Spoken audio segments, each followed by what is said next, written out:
제가 진짜 이제 아파트를 정말 사기 좋은 팁 하나를 제가 알려드리면, 네네. 자,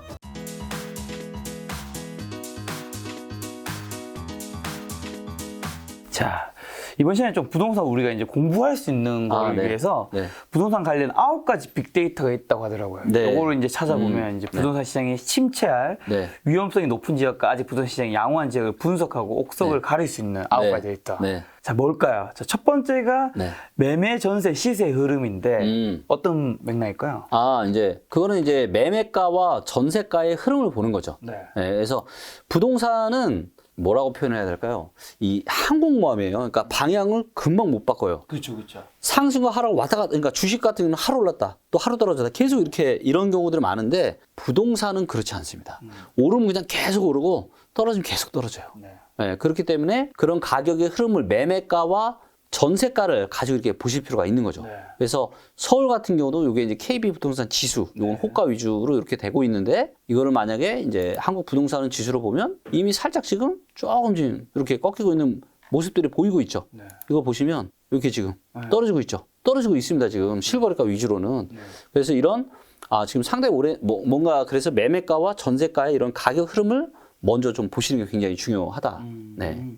자, 두 번째가 전세 대비 저평가 인덱스로 옥석을 가려라. 네. 전세 대비 저평가 인덱스는 이제 뭐냐면, 부동산에 대한 본질적인 가치가 과연 뭘까? 주식 같은 경우는 뭐, 영업이익을 가지고 만든 PER이라는 것도 있고, PBR. 자산 가치를 만들고 만든 PBR도 있고, 매출 가지고 만든 PSR도 있고, 이게 맞다 틀리다를 떠나서, 나름대로 뭔가 해당 주식에 대한 본질적인 가치를 가늠해 볼 수 있는 지표가 있는데, 부동산은 혹시 그런 이야기 들어보셨어요? 없는 것 같은데. 없죠. 네. 저도 이게 너무 신기한 거예요. 제가 부동산 시장을 진짜 4년, 5년 동안 정말 많은 공부를 하고 책도 많이 봤는데 고평가, 저평가에 대한 이야기가 아예 없어요.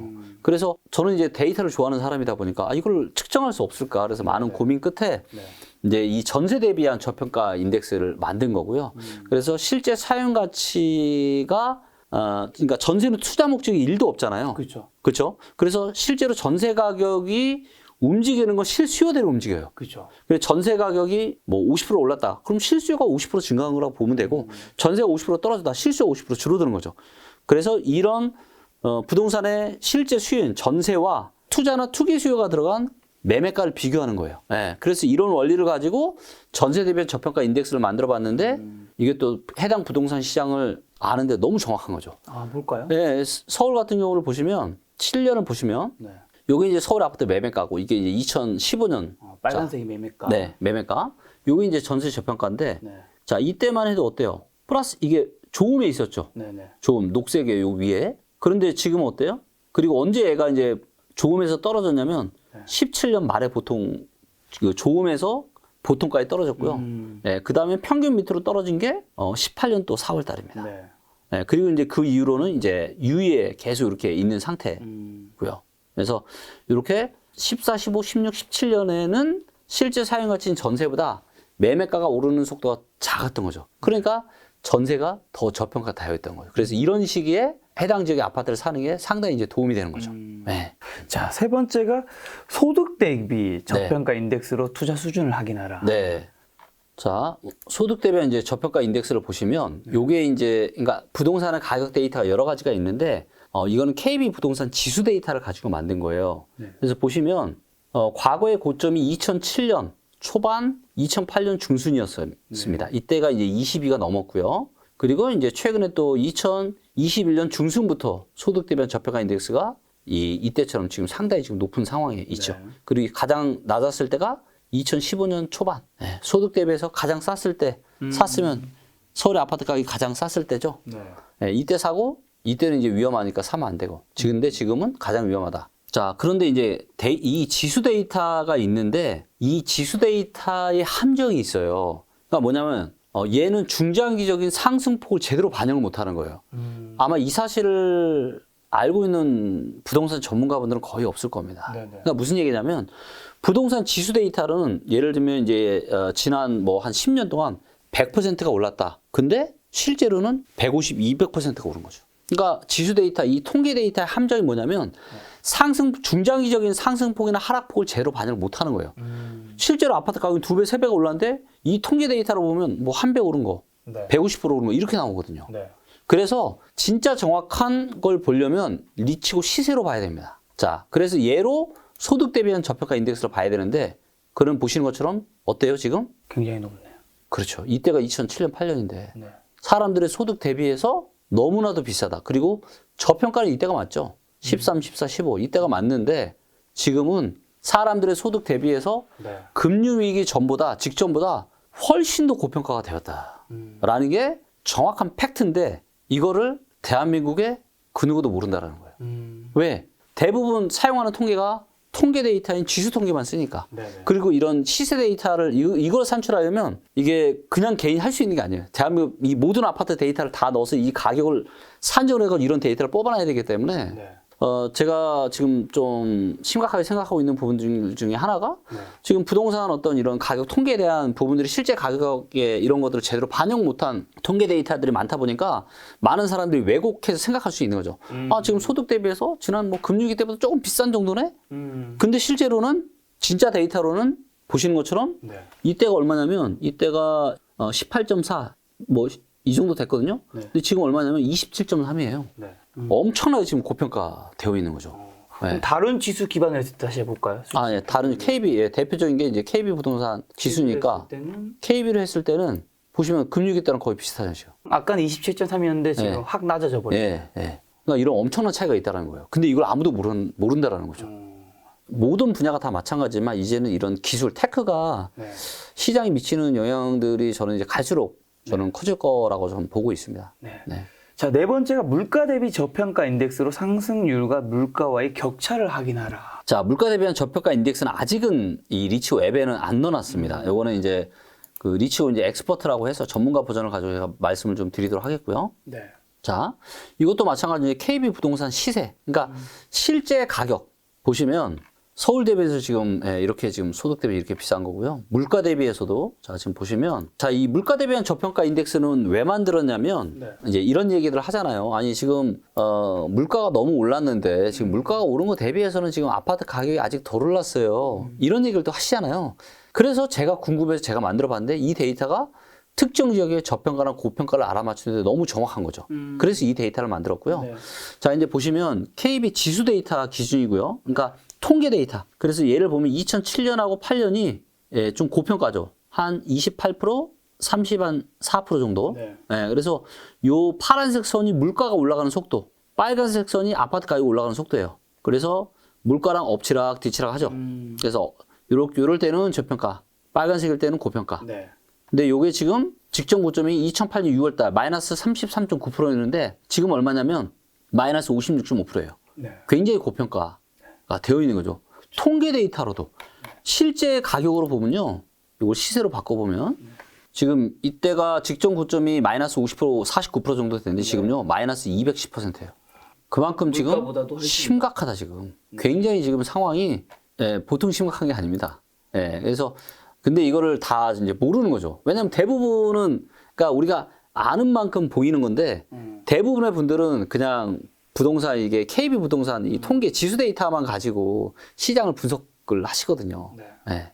자, 다섯 번째. 주택 구매력 지수를 통해 네. 부동산 시장의 버블을 확인하라. 아, 네. 이 주택 구매력 지수는 아까도 이제 말씀드렸지만 사람들의 소득, 그 다음에 주택 담보대출 금리, 아파트 가격이 들어가 있어요. 그래서 내 지금 소득이 얼마인데 내가 대출을 좀 껴서 대출 이자를 상환하면서 집을 살 수 있는 게 얼마나 부담스러운지 부담스럽지 않은지를 보여줘요. 네. 그래서 뭐 금리가 내려가면 부동산 시장이 좋은 거고 금리가 올라가면 나쁜 거다. 이거는 너무 단편적인 거고요. 금리가 아니라 이 주택 구매력 지수 데이터를 보는 게 훨씬 더 정확합니다. 그래서 이제 보시는 것처럼 이 데이터 또한 지금 이제 상당히 지금 네. 최악의 지금 상황인 거고요. 제가 이제 염려스러운 거는 이 주택 구매력 지수를 만든 이 아파트 가격 통계 데이터조차도 이것도 아마도 KB 부동산 지수 통계일 데이터일 가능성이 많습니다. 그러니까 실제로 아파트 가격으로 보면 지금 상황이 이거보다 훨씬 더 심각하더라.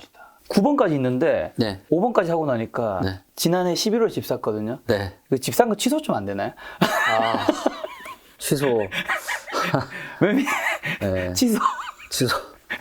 지금 등기까지 다 쳤는데 그렇죠. 취소 참 쉽지 않죠. 안 될 것 같은데 네, 일단 계속 가보도록 하겠습니다. 네. 6번째가 전세가율을 확인하여 네. 어느 지역으로 돈이 흘러갈지 예상하라. 네. 제가 진짜 이제 아파트를 정말 사기 좋은 팁 하나를 제가 알려드리면, 네네. 자, 일단 전세가율이 떨어지는 초기에는 사셔도 돼요. 그러니까 아파트 가격은 올라가고 있고, 전세가율이 떨어지는 1, 2년은 사셔도 돼요. 자, 전세가율이라는 건 뭐냐면, 전세가 나누기, 전세가 상승률 나누기 매매가 상승률이에요.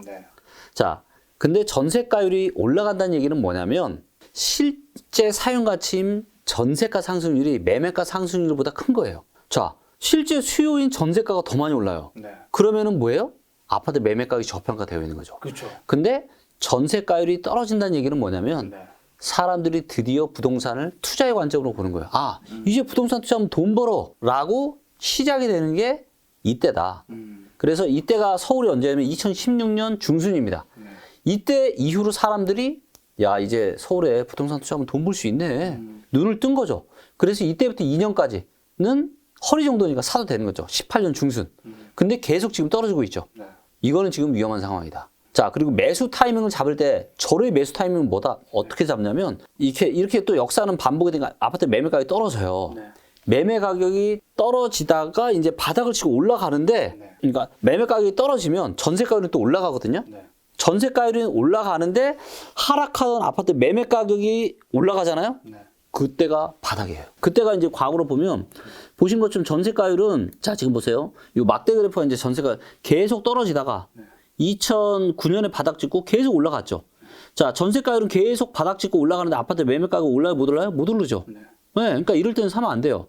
근데 전세 가율이 한참 올라가는 중간 바닥 찍고 계속 올라가다가 매매 가격이 본격적으로 올라가는 이때 14년 말 15년 이럴 때 그래서 전세가율이 상당히 고점 부근에 있을 때 이때가 절호의 매수 찬스예요. 그래서 저럴 때 사시면 되고 전세가율이 떨어진 지 4년 이상이 됐다. 그때부터는 정말 위험합니다. 에휴, 좋은 팁이네요. 네, 그러니까 서로 다른 데이터들이지만 이런 것들이 이야기하는 큰 맥락은 굉장히 이게 비슷합니다. 네. 자, 7번째가 2022년 안정적으로 상승할 지역을 미리 알려주는 매매 전세 수급 데이터를 보라. 네. 아, 매매 전세 수급 데이터. 요거는 안타깝게도 아직은 앱에는 없는 상황이고요. 그러니까 우리가 상상하는 것 이상으로 굉장히 많은 데이터들이 있어요. 자, 요게 이제 대한민국의 전체 부동산 시장 상황을 한눈에 보여주는 데이터입니다.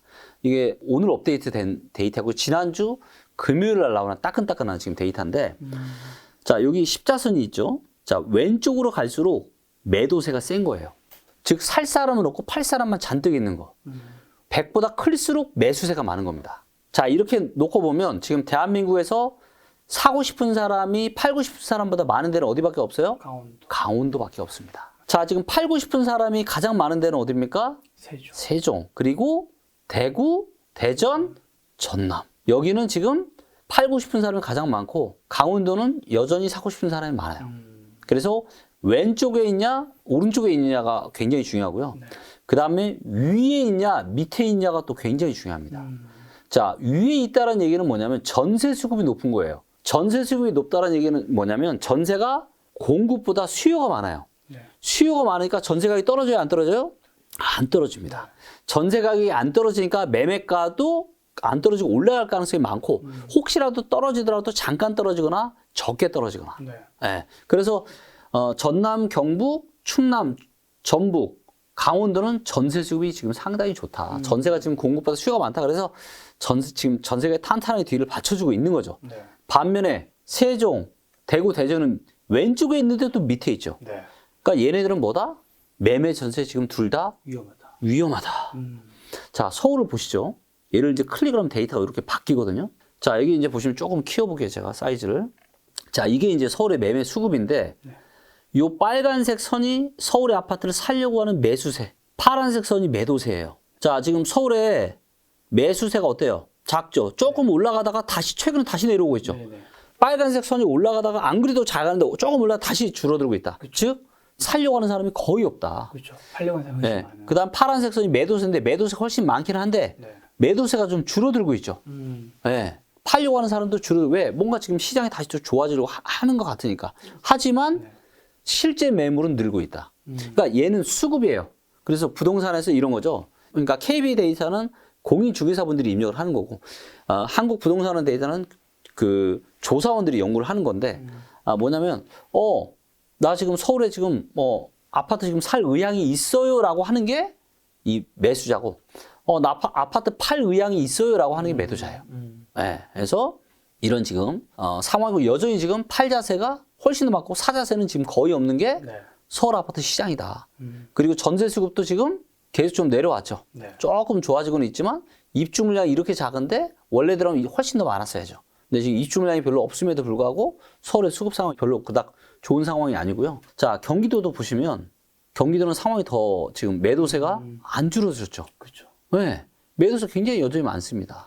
그 다음에 인천도 보시면 인천은 지금 지금 매수세 거의 0이네. 네. 네, 살 자세는 아예 없고 매도세 더 늘어났습니다. 지금 인천에. 그러니까 지금 상황이 수도권도 뭐다? 심각하다. 네, 심각하다 지금. 이런 데는 지금 얼마나 분위기가 안 좋겠어요. 지금 세종, 대구, 대전 이런 데는 네. 그냥 거의 지금 아주 심각하다고 보시면 되고요. 그나마 강원도, 전북, 충남 요 정도, 제주, 충북 요 정도. 그나마 매매 전세가 같이 좋은데 이런 데가 그나마 좀 괜찮은 게 KB 부동산 데이터고 한국 부동산 데이터를 보면 대구가 제일 안 좋고요. 그다음이 서울이에요. 네. 서울, 세종이에요. 한국 부동산 데이터는 서울이랑 세종이랑 그다음 안 좋다. 그러니까 요 10자선을 중심으로 요 밑에 왼쪽에 있는 요 지역들은 지금 다 안 좋은 거예요. 분위기가 매매 전세 다 안 좋은 거예요 지금. 네. 서울, 세종, 전남, 경기, 인천, 대전, 울산, 제주, 부산 여기는 다 안 좋다. 거의 5대 강력시야 서울, 경기, 인천 다 있네요. 맞아요. 거의. 근데 여기가 데이터로 봤을 때도 다 고평가된 지역이라는 거죠. 그리고 상대적으로 저평가된 지역이 전북, 충북, 강원, 경남, 경북, 전북 이런 데거든요. 그러니까 이쪽 지역들은 여전히 나쁘지 않은 거예요.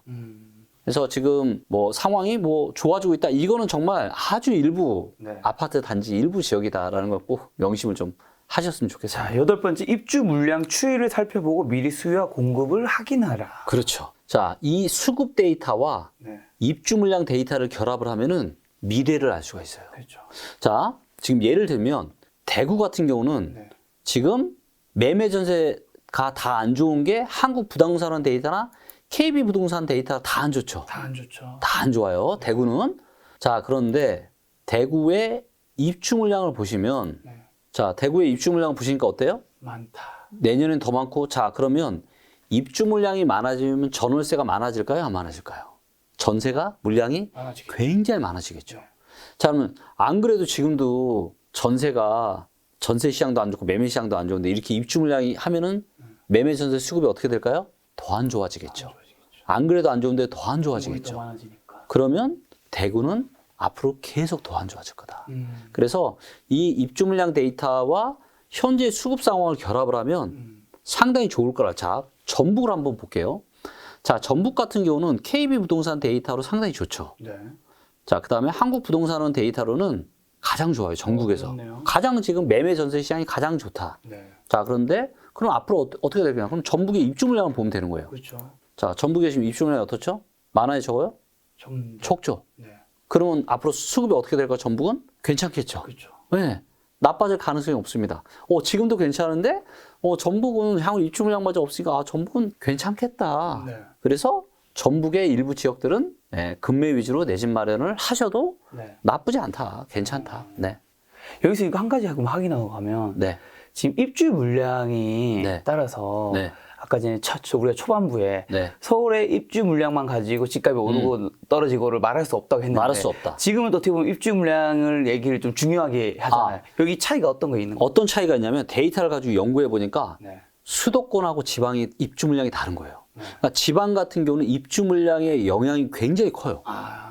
그런데 수도권은 이제 서로 다 얽히설키 다 생활권이 엮여 있잖아요. 그러니까 예를 들면 춘천하고 속천하고 강릉하고 생활권이 같나요?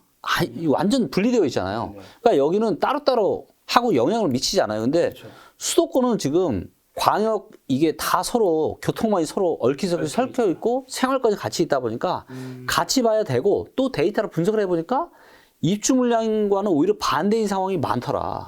그래서 입주 물량이 여러분들이 생각하실 때 입주 물량 이 데이터가 영향도가 강한 거는 지방이다. 수도권은 오히려 반대인 경향이 많다. 이렇게 말씀드릴 수 있습니다. 자, 9번째 마지막입니다. 미분양 추이는 향후 부동산 시장에 영향을 끼치는 중요한 데이터이다. 네.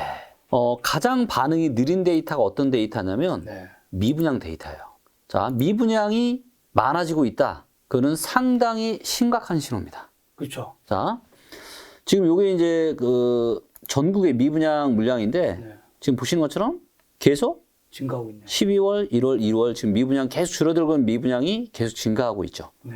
그리고 여기 이제 데이터를 보시면 요게 이제 빨간색 미분양이 늘어나는 거고 초록색은 줄어드는 건데 네. 자, 지금 강원도는 미분양 줄어들고 있죠? 이상 없어요. 네. 자, 경기도 같은 경우는 미분양 지금 늘고 있죠. 어디가 지금 늘고 있냐? 경기도 안성시. 지금 안성시가 어때요? 미분양이 갑자기 이렇게 없다가 이렇게 훅 생겼습니다. 네. 자, 그리고 여기서 이제 한 가지 미분양을 가지고 팁을 드리면, 그러니까 네. 이미 안성시는 지금 시장 상황이 뭔가 안 좋은 거예요. 그렇기 때문에 미분양이 지금 느는 거거든요. 네. 제가 이제 평택을 말씀드리면, 평택을 제가 이제 2020년 1월 달에 의사결정을 하고 2월에 샀어요. 네. 네. 근데 그 결정적인 계기가 뭐냐면, 일단 다른 데이터도 너무 좋았지만, 미분양이 이때 보세요. 19년 9월 달까지만 2,690호가 있었는데, 한 달, 두 달, 세 달, 네 달 연속으로 떨어졌죠. 네. 네. 그러면서 평균 밑으로 떨어졌잖아요. 네. 자, 미분양이 떨어진다는 건 뭐냐면 그 지역의 부동산 경기가 급속도로 좋아지는 거예요. 자, 미분양이 줄어드는 몇 달 연속 줄어든다? 무조건 다이아가 사야죠. 네. 네. 그래서 미분양 데이터로 매수 타이밍을 잡는 게 상당히 좀 좋아요. 네. 그 다음에 또 어디가 내냐면 경북도 미분양이 좀 많이 들고 있습니다. 네. 경북도 보시면 이렇게 한 달, 두 달, 세 달 쭉쭉 늘잖아요.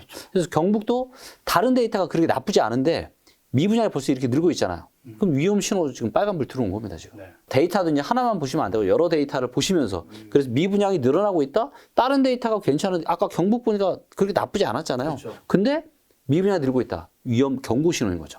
그러면 우리가 빼자. 빨간불 들어올 때 신호등 건너면 안 되죠. 이 9가지를 가지고 우리가 부동산 투자를 할 때 옥석을 잘 가릴 수 있다. 네, 맞습니다. 자, 오늘 저희가 이제 전국에서도 서울도 지방도 다 보고 있는데 네. 수도권 투자할 때랑 지방 투자 근데 좀 차이점이 있을 것 같은데 네. 지방 투자 지금 서울 경기에서는 특히나 뭐 네. 투자할 곳이 별로 없었잖아요. 네. 지방에서는 몇 군데 있긴 했는데 네. 그래도 지방은 네. 어쨌든 많은 분들이 좀 인구도 줄어들고 네. 나중에 서울 쏠림 경기 쏠림이 심해지니까 네. 위험하다 생각하는 분도 많을 것 같은데 네. 지방 투자할 때 꼭 확인해야 될 사항 뭐 염두해야 되는 거 있을까요? 일단 일자리 데이터가 제일 중요할 것 같아요. 일자리를 자, 네, 아까 이제 리치고 랭킹에도 있지만 그 지도 화면에서는 아직은 구현이 안 돼 있어서 조만간 이제 업데이트 되긴 할 건데 일단 일자리 데이터를 보면 그러니까 많은 분들이 그런 얘기 하잖아요. 지방은 일자리가 줄어들고 인구도 줄어든다. 근데 데이터를 보면 절대로 그렇지 않다. 예. 그러니까 그런 지역도 있지만 안 그런 지역도 있는 거예요. 네. 자, 보시면 요게 이제 읍면동 단위로 전국의 일자리를 볼 수 있는 겁니다. 네. 자, 원의 크기가 뭐냐면 원의 크기가 일자리 개수의 크기예요. 네. 그 다음에 원이 빨간색이 진할수록 일자리가 늘어나는 거, 파란색이 진할수록 일자리가 줄어드는 거예요. 네. 자, 그러면 우리는 한눈에 어디가 일자리가 늘어나는지, 네. 일자리가 줄어드는지 알 수 있죠. 그렇죠. 자, 지금 요게 이제 지난 조회 기간이 2015년 11월 달부터예요. 조금 최근 몇 년으로만 바꿔볼게요. 한 18년 5월 달부터 네. 보겠습니다. 데이터가 이제 워낙 좀 많아서 이게 도는데 좀 시간이 걸려요. 그러니까 이 조회 기간을 딱 직전 1년, 3년, 5년 이렇게 해놓으면 금방 도는데 모든 조회 기간을 다 해볼 수 있게 만들어놨기 때문에 얘는 이제 전문가 버전이라. 네. 예. 자, 그럼 이제 18년 중순부터 22년 3월 달까지 어디가 일자리가 많고 적은지, 일자리가 줄어든지 늘어나는지 한눈에 볼 수 있죠. 네. 자, 대체적으로 이쪽 지역은 어때요? 파란색들이 많죠. 안 좋은데요? 안 좋죠. 네네네. 그 중에도 제일 파란 데가 지금 어디예요? 포항시, 남구, 괴동동. 네네. 여기가 지금 일자리가 원의 크기가 작지 않잖아요.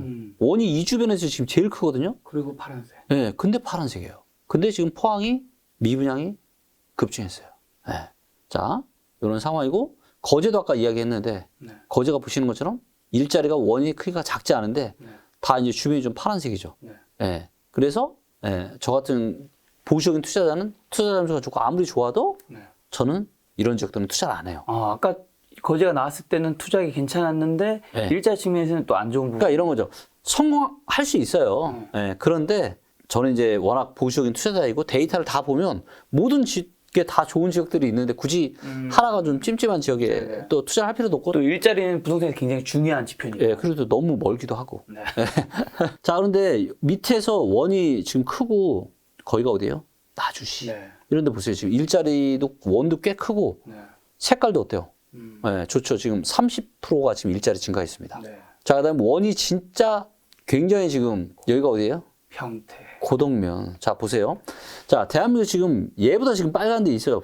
지금 보이시나요, 혹시? 얘만큼 원이 크면서 여기서 우리가 경기도만 한번 보자고요. 경기도. 자, 이게 이제 경기도의 데이터거든요. 자, 이제 보시면 원이 정말 큰 데가 있어요. 여기 이천시 부발읍. 여기 이천시 지금 잘 올라가고 있죠. 네.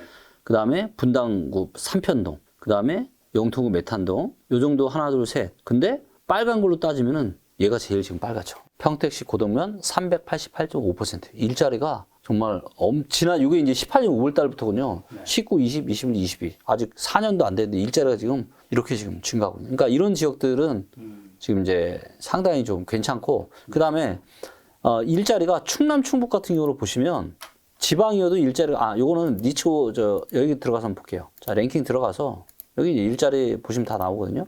일자리가 이제 증감률로도 볼 수 있고 그냥 개수로도 볼 수 있는데 증감률을 볼게요. 자, 지금 전국의 시도 기준으로 자, 일자리가 지난 3년 동안 자, 일자리가 제일 많이 넣는 데가 서울인가요? 자, 서울 지금 몇 등이에요? 14등. 14등. 네. 부산 15등. 네. 자, 서울, 부산. 대한민국을 대표하는 1, 2등 도시가 지금 일자리 증감률이 네. 높지 않아요. 자, 높은 데는 어디다? 세종이 제일 높고요. 네. 전남이에요. 경기도는 좀 많고. 그 다음 울산, 인천, 충남, 충북. 자, 지방이어도 일자리 줄어드나요? 아니에요. 자, 지방이고 일자리가 줄어들고 인구가 감소한 데는 어디냐? 지방 중에서도 진짜 작은 곳들. 그런 데는 줄어들지만 지방도 뭐예요? 거점 도시들에는 다 이 물방울 효과로 인해서 다 모이고 있어요, 사람들이. 네. 그렇기 때문에 지방이라고 해서 시군구 기준으로 한번 볼게요. 자, 시군구 기준으로 지금 울산, 뭐 평택, 뭐 대구도 있고 오산, 뭐 남양주, 충주 같은 경우도 보세요. 일자리가 지금 17%나 증가하고 있어요. 그러니까 지방이라고 해서 절대로 일자리가 줄어드는 건 아니다. 네. 네, 그래서 이 모든 걸 단순히, 그러니까 언뜻 들어보면 너무 맞는 얘기인데 실제 데이터로 보면 다른 게 있어요. 그렇기 때문에 우리가 인생은 한 번밖에 못 사는 거고 내 인생을 운의 영역에 나의 인생을 맡길 수 없잖아요. 그렇다면 나의 어떤 의사결정에 대한 그런 영역을 내가 데이터와 실력의 영역으로 끌어와야 되기 때문에 이런 관련된 데이터들을 다 좀 보시면서 의사결정 하시면 그래도 좀 더 좀 실수를 좀 적게 하실 수 있죠. 여기서 한 가지 질문이 네. 방금 이제 서울 경기가 증가율이 별로 높진 않았잖아요. 네. 그 높지 않았던 것 중에 하나가 네.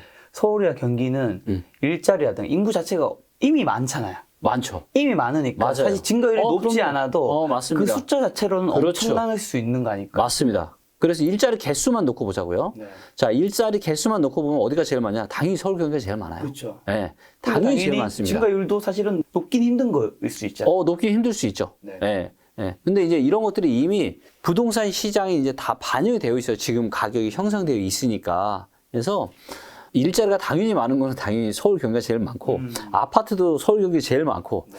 그 다음에 사람도 제일 많고, 그렇기 때문에 서울 경기가 대장인 것만은 틀림이 없고, 또 이 시장은 가격이 비싸기 때문에 시세 차익도 사실은 굉장히 크고, 네. 네, 그래서 저도 서울 경기의 주요 포트폴리오를 저도 짜고 싶어요. 네. 근데 이제 지금은 타이밍상, 사이클상 좀 지금은 위험한 부분들이 많으니까 네. 지금은 이제 조금 서울 경기 비중을 좀 줄이고 네. 지방의 일부 해지 차원에서 포트폴리오 좀 가지는 이런 포지셔닝이 이제 투자 입장에서는 저는 괜찮다라고 보고 있죠. 네. 야, 대표님과 지금 거의 한 2시간 동안 인터뷰를 했는데 마지막 때문에 요것만 좀 들어볼까 합니다. 네. 그럼 이제 무주택 네. 사회 초년생 분들한테 하고 싶은 조언이라든가 네. 20대 30대로 돌아간다면 네. 이제 대표님이 20대 30대는 이제 지나셨으니까 네. 그렇죠? 네. 투자에 있어서 이것만큼은 지금은 좀 꼭 준비하겠다라는 게 있다면 어떤 게 있을까요? 사회 초년생일 때는 제가 보기에는 투자를 잘할 필요가 없어요. 투자를 잘하는 것보다 훨씬 더 중요한 게 뭐냐면 잘못된 투자를 하지 않는 거예요. 그러니까 제가 저를 돌이켜봐도 잘못된 어떤 이런 투자 의사결정을 되게 많이 했던 것 같아요. 네. 또 일단 호르몬이 굉장히 왕성한 시기고 사실 5% 10% 수익률 같지도 않잖아요. 그래서 대박을 또 노려요. 그러다 보니까 하이 리스크 하이 리턴을 노리고 그래서 그런 거는 좀 안 하셨으면 좋겠어요. 그래서 투자를 생각할 때 최악을 항상 감안을 하시고 내가 이 투자를 했을 때 최악의 상황이 뭔지를 감안을 해 보시고 최악이어도 괜찮은 걸 좀 하셨으면 좋겠고요. 그리고 가장 중요한 투자는 저는 특히나 어렸을 때 사회 초년생들 분들에게 말씀드리고 싶은 건 뭐냐면 가장 중요한 투자는 나에 대한 투자예요. 재테크하실 수 있는 그런 여력도 크지 않은 상황이고 이거 목숨 걸지 마시고요. 내 스스로를 성장시키고 발전시키는데 노력을 좀 하셨으면 좋겠어요. 그래서 두 가지 방법이 있는데요. 사람도 데이터로 쪼갤 수 있습니다. 사람도 소프트웨어, 하드웨어. 그래서 내 정신과 어떤 지식 이거를 업그레이드는 뭘로 할 수 있냐? 이건 책으로 할 수 있죠. 그래서 저 같은 경우는 제가 책 100권, 운동 200회 이상 제가 해온 지가 한 7, 8년 이상 된 것 같습니다. 1년에. 네. 그리고 책을 보는 습관도 정말 오래됐고, 그리고 만약에 제가 책 읽는 습관이 없었으면 절대 지금과는 비교도 못할 만큼 진짜 별로였을 것 같아요. 네. 그래서 여러분들의 어떤 정신과 지식을 업그레이드 시킬 수 있는 게 책이기 때문에 책 한 권의 가치는 저는 최소한 200만 원 이상의 가치가 있다고 저는 보고 있어요. 그래서 책을 사서 보는 거, 책을 빌려보는 거 절대 아끼지 마라. 거기에 무조건 투자하셔라. 그 다음에 내 하드웨어, 내 건강에 대한 투자는 운동으로 하셔라. 그래서 내 소프트웨어, 하드웨어를 올리는데 집중하시면서 최악의 경우에도 실패하는 투자를 꾸준하게 하시면 정말로 5년, 10년 그렇게 하시면 정말로 인생이 완전 달라질 거예요. 네, 그래서 그런 좀 투자를 좀 하셨으면 좋겠습니다. 말씀하신 그 나에 대한 투자가 젊을 때 참 중요한 건데 그 나에 대한 투자가 이제 소득으로 이제 전환하면 그게 사실 근로소득이 되는 거잖아요. 요즘에는 이제 투자소득도 너무 중요해지고 있는 세상인데 사실은 이제 투자소득이 너무 높아지고 코로나 때 이제 유동성 풀리고 금리 인하하면서 하다 보니까 사람들이 이제 근로소득이 가치가 굉장히 떨어진다고 느끼고 부동산으로 이제 투자 한번 잘 하면 내 근로소득이 뭐 몇 년, 진짜 많게는 뭐 10년치를 받기도 하는데 아까 저랑 또 우리 촬영하기 전 티타임 때는 부동산으로 돈을 버는 게 너무 높지는 않았으면 좋겠다 이런 말씀하셨는데 어떤 의미일까요? 그러니까 이제 우리가 이제 돈을 벌 수 있는 방법이 내가 이제 일을 해서 버는 게 있고 내가 벌어놓은 돈을 잘 불려서 이런 방법들이 있는데 이 두 개의 갭이 너무 크면 근로의욕이 떨어지는 거죠. 그렇죠. 지금 그런 시대죠. 네, 맞아요. 근데 이런 부분들이 계속 지속되지가 못하거든요, 절대. 근데 대부분의 사람들은 이런 근로의욕이 떨어지는, 그래서 투자가 한참 불타오를 때 대부분 들어와요. 그러다 보니까 그 투자의 끝의 결과가 상당히 안 좋고 처참한 그런 투자의 실패로 끝나는 경우가 너무 많아요. 그래서 이제 저는 뭔가 특히나 부동산 같은 경우는 개인이나 기업이나 정부나 너무나도 이제 주목구기식으로 그동안 의사결정을 해왔기 때문에 그래서 투자로 큰 돈을 벌 수가 있었어요. 왜? 주목구기식으로 하니까 빈틈이 있었던 거죠. 그리고 그런 빈틈을 잘 파악한 그런 투자자들이 돈을 많이 벌었고, 그런데 이게 과도해도 너무 과도하다. 그렇죠. 그러다 보니까 근로의욕이 너무 떨어지는 거고, 이거는 우리 사회 전체가 건강하게 어떤 성장하고 발전하는 문화로 바뀌어야 되는데 다 그냥 너무 한쪽으로 투자 쪽으로만 쏠리게 하다 보니까 정작 세상이 어떤 발전하고 성장하는 거에 막 힘쓰고 노력하는 사람들이 별로 없는 거죠. 그리고 그런 사회는 그렇게 건전하지 않은 사회인 것 같고, 그래서 좀 적절한 밸런스를 좀 갖추는 그런 세상이 저는 좀 더 멋진 세상이 아닌가 생각합니다. 대표님이 만드신 그 리치고 서비스 그런 데이터들을 많은 사람들이 알게 되면 그 빈틈들이 사라지게 되는 거니까 저는 그런 세상이 올 거라고 봅니다. 그렇게 되면 이제 많은 분들이 또 오히려 이제 근로의 가치를 조금 더 느낄 수도 있는. 부동산은 저는 그렇게 생각해요. 부동산은 그냥 인플레이션 해지 정도의 상승. 그래서 물가 상승률보다 뭐 조금 더 많은 정도의 요 정도의 완만한 상승이 저는 가장 좋다라고 생각을 합니다. 실제로 대표님 같은 부동산 투자로도 돈을 버셨을 텐데 그런 말씀을 하니까 좀 더 뭐 다른 측면에서 와닿기도 하네요. 자, 저희 김작가TV 또 처음 나와주셨는데 저희 시청자분들에게 뭐 마지막으로 하시고 싶은 말씀. 불러주셔서 감사하고요.